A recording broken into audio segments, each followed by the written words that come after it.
Good day everyone, welcome sa ating YouTube channel, Jekan Vlogs. For today's video, mula agta diri sa BTO Coffee. So located din sila sa Balamban, sa Gaisano Town Center, Balamban, going to Trans Central Highway. Naara jud sila sa entrance. So maunay karon ang sulod sa BTO Coffee guys.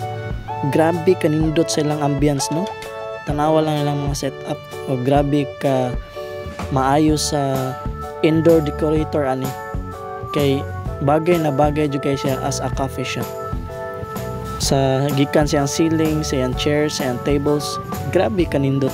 And napa sila pa photoshoot dira guys oh. Malingkod lang ka diha og dinha ka mo mag-picture uban sa inyong mga loved ones.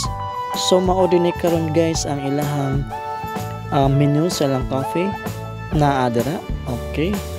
Naa tanan guys, naa og ganahan mo espresso base, non-coffee, cold brew, naa tanan inyong gipangita nga mga coffee. Ug naa pod sila available nga mga desserts. So mao na guys, nasa espresso, non-coffee, frappe, cold brew, waffle, and delicious desserts. So take your time nga mopili guys kay grabe gud kalami sa ilang mga biligya o grabe ka affordable. Aside ana guys, napod sila yung mga cookies. The good thing about this coffee shop guys is homemade ang ilahang mga sweets. Homemade by the owner mismo.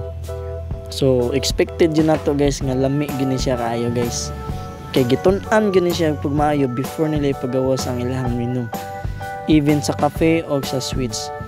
So this is BTO Coffee guys. So mauni. Okay. Grabe kanindo to. Naapod sila bestseller niya nga lasagna.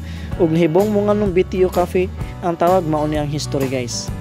British Thermal Unit. Mabasa o makita ra sad na ninyo once mo visit mo sa ilang coffee shop.